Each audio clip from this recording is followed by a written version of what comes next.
Goeiedag, good day, fellow South Africans and citizens of the world. Now, it looks like the South African Tourism Commission has just put out 3 glowing little ads about how wonderful it is to go to places like Johannesburg, Cape Town, and Bloemfontein. Of course, when they talk about Johannesburg, there's no reference to it being the most dangerous city in the world when it comes to crime, when it comes to murder, and when it comes to rape. It makes it appear that you can travel into Soweto and go to the clubs and have a wonderful time. And there's no mention about being very careful, about carjackings, about hijackings, about any of those terrible things that go on every day in Johannesburg. That's just one destination that is covered. And I'm going to put these links down below so you can see for yourself how the South African Tourism Commission is misleading tourists coming to South Africa. And it has one for Cape Town. And of course, Cape Town is the most wonderful, multicultural place where you can go wandering around the dark alleys at night and see the wonderful sights. No reference to the muggings that happen every day, the gangs that are hanging out and stealing people blind. No reference to the shuttle buses coming from the Cape Town airport that are blocked on the N2 and are occupied as the gangs come in and clean tourists out before they even get into the city of Cape Town. Nope, Cape Town is the perfect destination if you believe the video that I have linked below. And the third one is something that I can actually rebut with a video. And in the third one, they're talking about Bloemfontein. How wonderful Bloemfontein is. All these historic sites. And, you know, it's one of those places that you cannot afford to miss if you come to South Africa. Well, guess what? Bloemfontein is in the Orange Free State, and that's where a large number of farm murders happen. And not only that, but I have a video that rebuts what they say, because you can see the historic areas have been totally devastated by theft by the people, the curators running them. Here we go, guys, and remember to subscribe to be kept informed.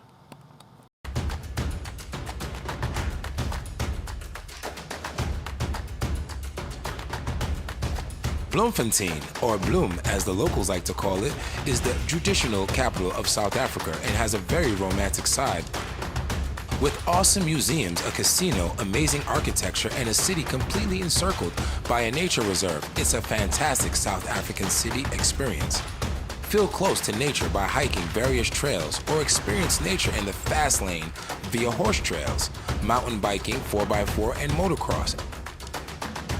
Thrill seekers also flock to Bloemfontein to indulge in many adventurous activities that the nearby area provides, such as river rafting, water, and jet skiing.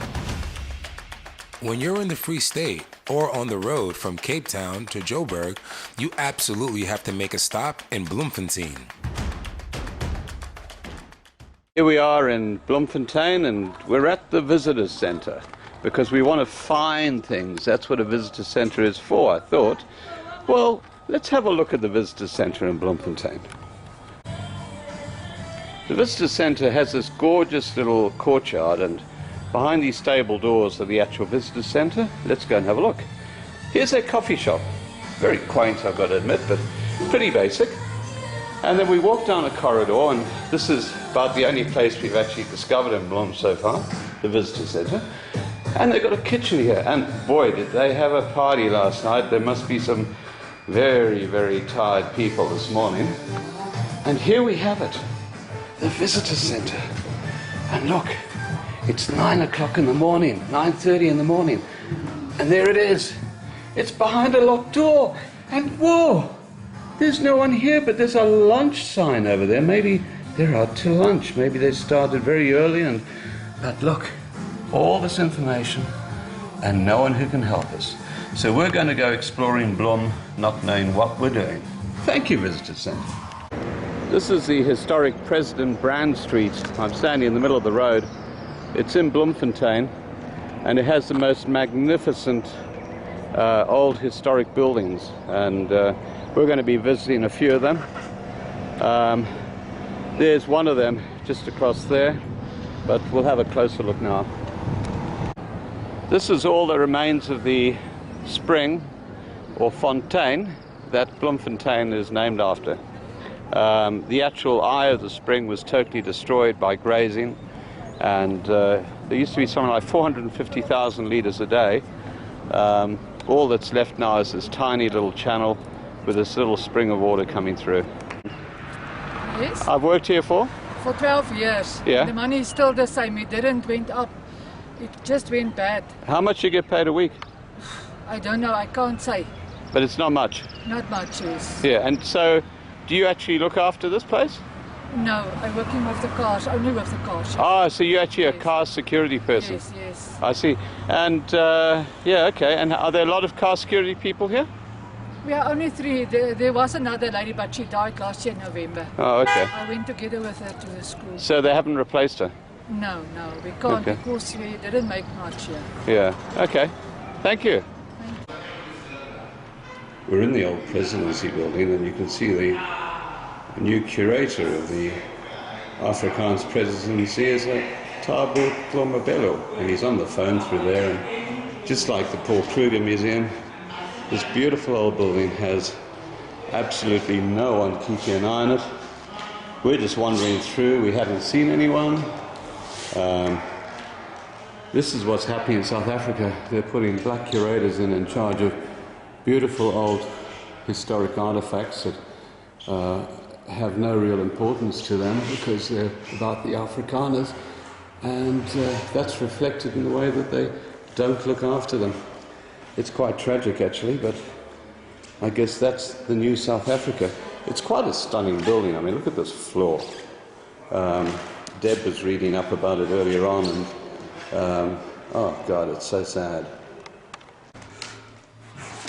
This is obviously the old lounge of the old Presidency. It's behind glass, which is something, I guess, but just like at the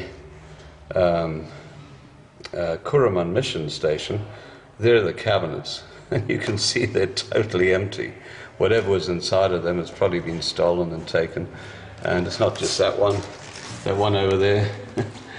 It's totally empty. Isn't that sad? Isn't that bad? Oh my God. It must have been beautiful in its day.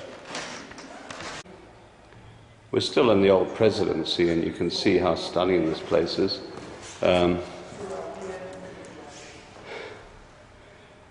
Really is. Lots of people on phones here. Not much in the way of people helping visitors. But there's some old table here. Okay. We hit the jackpot here. We actually found a cabinet with something in it. There you can see there's some old books in that one. And there's some more old books over there, but I guess they're in Afrikaans, so they aren't all that valuable. Okay, there's some more books in that cabinet over there. But again, this is some extraordinary historic room, and there are some artifacts which seem to have survived here, like that book on the table there, and some kind of a strappy thing in front of it. This is obviously the dining room in the old Presidency. Look at that beautiful table and chairs, and it's stunning. Look at the leg of the chair with the brick underneath it. Oh, yeah. This is renovation Free State style. You can probably see that stone underneath the leg there. And here's another pretty historic little sideboard. We're about halfway through the museum now, and this is the old kitchen. You can see it's quite stunning, even though it's a kitchen. And we're coming across evidence of people who work here, but we've yet to meet anyone. This is obviously one of the lower paid staff, but he's got all sorts of stuff in his room, and an open newspaper and a half-drunk cup of coffee. Maybe they did a runner when we came in. Now here's a bedroom in the upper floor of the residency, and you can see all the old photos, and again this is all protected behind glass, but that's obviously some serious looking fellow over there. Here we have a child's bed in the Presidency. Again, a beautiful room. Look at this complex of stairs. Isn't it fascinating? Have a look at them. The way they go up and around to the second floor, and the main staircase going down to the ground floor, with all the rooms off it. And you can see those two wires above me. That's where lights used to hang. And you can see now it's just the remnants of the connection. And there are probably about 3 of them that actually still work, hanging around here. And as I pan around the room, you can see the wires with nothing on them. Here we've got a couple that are actually still working. Wow, isn't that good? But I guess in the modern South Africa, it doesn't really matter, does it? I guess if we had a guide, we'd know what's going on, but obviously we don't, and obviously we won't, because we nearly finished the tour of the house. We know there are about 3 people in here, all on phones talking to somebody. And this looks like the main bedroom. And look at that. How's that for a portaloo? This is another big bedroom, and that apparently is the first bed warmer, which you used to put amongst the sheets.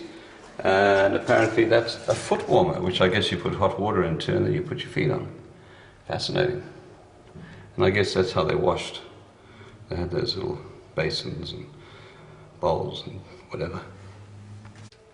And the last room that we are looking at in this place, a couple of them actually locked off, and we suspect that the curator is probably living in them now. But this is a little baby's cot, and again you can see the magnificent furniture around the place. It's quite stunning. Now this is probably the most telling cabinet that we've come across. It's right close to the front entrance of the Presidency. You can see where things used to stand. And guess what? Only the stands are in the cabinet. Everything else seems to have disappeared. I wonder where. This is so sad. There goes the Afrikaans history, just disappearing into someone's back pocket somewhere. Behind this door is the only action we've heard.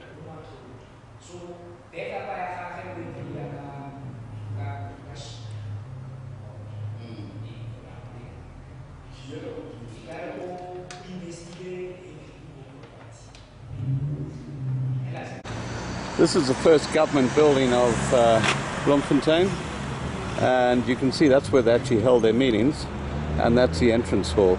It's the first building built in Bloemfontein, and it dates back to 1849, which is about 20 years younger than the buildings in Philippolis. Then a church and then a Raadsaal where I make the laws. So the Raadsaal is the oldest building in Bloemfontein.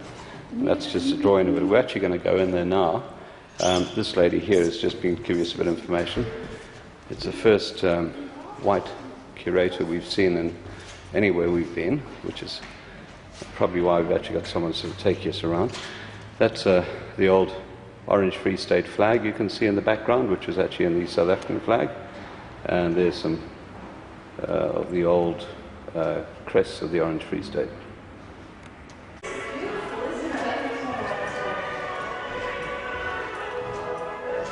This is the anthem of the Orange Free State.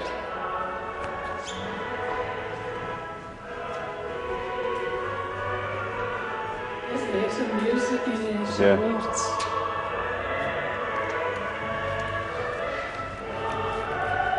There are the words.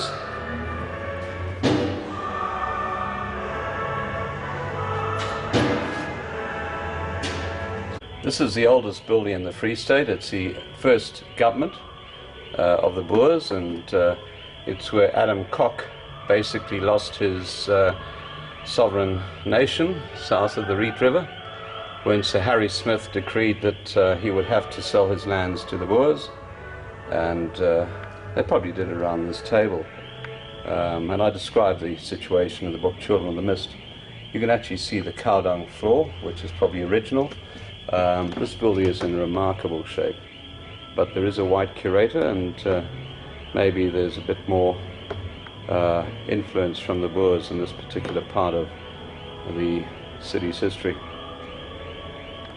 Attached to the first government building is this little wagon house, and it gets very dark, so I'm not going to take any video down there.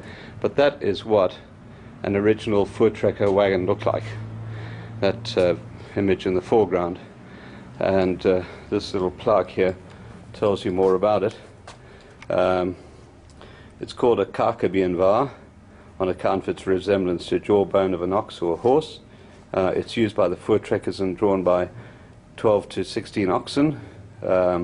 This wagon here dates back to about 1820 and was used symbolically in a lot of the things like the coins and so on of the Republic. This is the other side of the same canal we looked at the start of this video, and you can see the rubbish in this place is just tepid and yuck. Just nearby this canal is the fourth seat of government, or the Vierde Raad. It's on the corner of Selborne Lane and President Brand Street, which you can see there in the background. There we are there. Oopsie. There we are there.